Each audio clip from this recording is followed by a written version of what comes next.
아직 그 한 기자님 아직 출금 중이신가요? 출국 금지. 네, 출국 금지. 네, 출국 금지. 예, 계속 지금 연장되고 있는데 네. 제가 한 두세 달 전까지는 네. 출국 금지 연장 통지서가 이제 집으로 오거나 아니면 네. 집에 이제 사람이 없으면 우체국에 맡기면 네. 제가 성실하게 이제 우체국까지 가서 이제 그걸 이제 수령을 해왔는데 네. 아 귀찮은 거예요. 이제 그것도 그거 보면 뭐예요?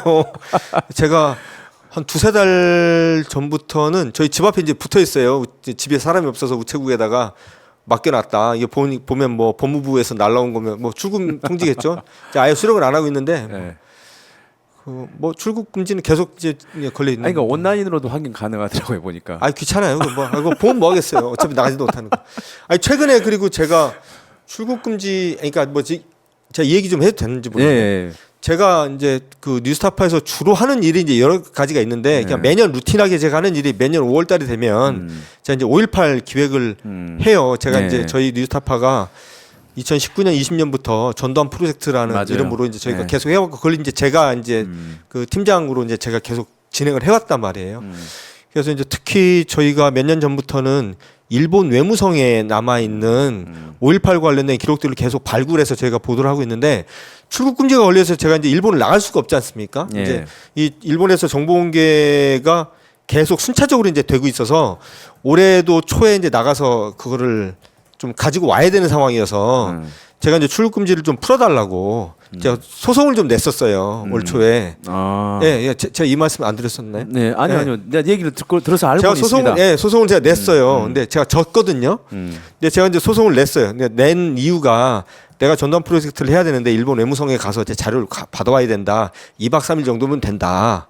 내가 어디 뭐 도망갈 것도 아니고 난 한국에 가족이 있고 뭐 그렇다. 그러니까 좀 잠깐만 풀어달라. 내가 뭐 계속 풀어달라는 것도 아니고 나 2박 3일 정도만 갔다 오면 되니까. 근데 이제 이게 안 된다 그러면서 수십 페이지에 달하는 안 된다는 이유로 이제 답변서를 보내왔는데 첫 번째 이유가 그 한상진 기자는 굉장히 중대한 피의자여서 나가면 한국에 안 들어올 가능성이 매우 높다. 이게 첫 번째 이유예요.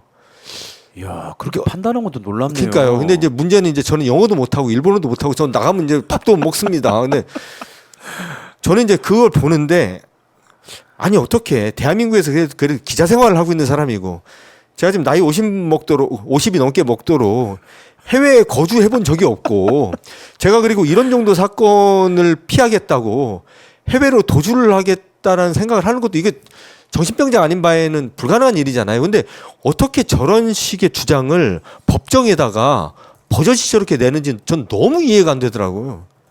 근데 어쨌든 그거 보고 나니까 이제 출국인지 막 신경도 쓰고 싶지 않아가지고 그냥 그때부터 취업을 했습니다. 그냥. 아니 사실 이게 이제 웃으면 안 되는 건데 어쨌든간에 뭐 해외에 나가면 도주할 사람이다. 네. 중요한 피의자인데. 예? 진짜 그렇게 믿고 있는 것 같은데요. 글 보면. 네. 그러니까 한상진 기자는 이제 거물급 피의자인 거죠. 네, 그러니까요. 예. 하긴 뭐 살인에 처해야 될 아니 근데 중범죄자였으니까. 거물급 정도 되려면 그러니까 시국 사범이거나 엄청난 사건에 그러니까요. 연루되니까는 뭐 국가를 전복시키려고 했다거나 그러니까요. 그런 시국 사범이거나 예, 아니면 어마어마한 연쇄 살인을 졌거나 뭐 아니면 어마어마한 배임 횡령을 했거나 무슨 막 수천억 원을 했다든지 그런 것도 아닌데 그냥 기사를 하나 썼을 뿐인데 이렇게 거물급 피의자가 됐어요. 대통령 명예훼손이잖아요. 아 대통령 명예훼손. 네. 그래서 죽어도 마땅하지. 뭐.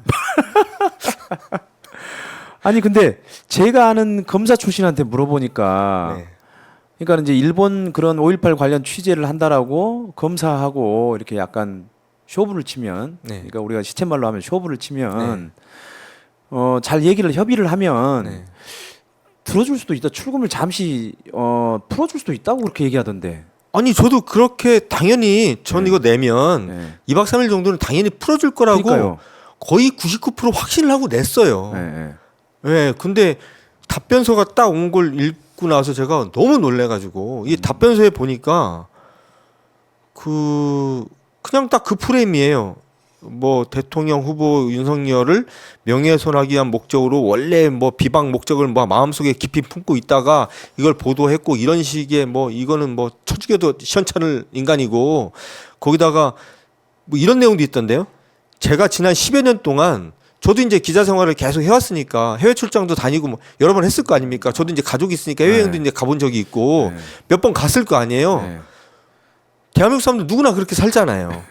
근데 이 사람은 지난 뭐 10여 년 동안 해외를 몇 번을 나간 걸로 봐서 이번에 나가면 안 들어올 수 있다 뭐 이런 논리예요. 그건 뭔 논리죠? 그러니까 빈번하게 어쨌든 해외에 다녔는데 예. 이번에는 이런 사건이 걸려 있기 때문에 안 들어올 수 안 있다. 들어올 수 있다. 그리고 제가 뭐 보통 우리가 해외 출장을 가던 해외 여행을 가던 우리가 뭐 몇 달씩 다닌 사람이 별로 없잖아요. 제가 기껏 갔다 온 것도 뭐 짧게는 2박 3일, 3박 4일부터 출장도 길어봐야 뭐 8박 10일 뭐 이 정도인데 이런 거 몇 번을 갔다 왔다라는 거를 전제로 깔면서 이 사람은 나가면 귀국을 안 할 사람으로 보이니까 절대 출국 금지를 풀어줘서 안 된다 이런 논리를 써놨는데 정말 좀 참담하더라고 저는. 아니 다시 한번 저기 수사검사하고 한번 상의 한번 해보죠.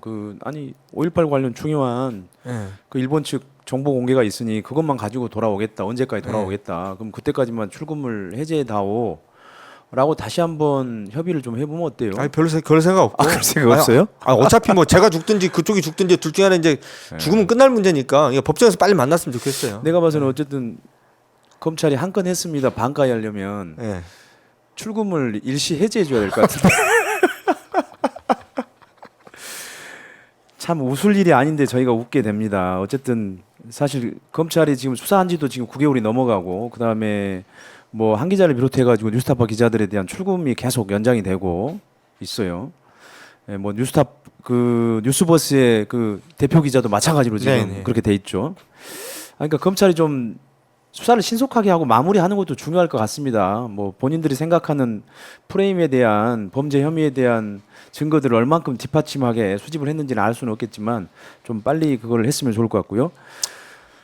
서울중앙지검 반부패 일부 검사가 허위 문자로 증인신문을 진행했다는 것은 정말 믿을 수가 없는 일입니다.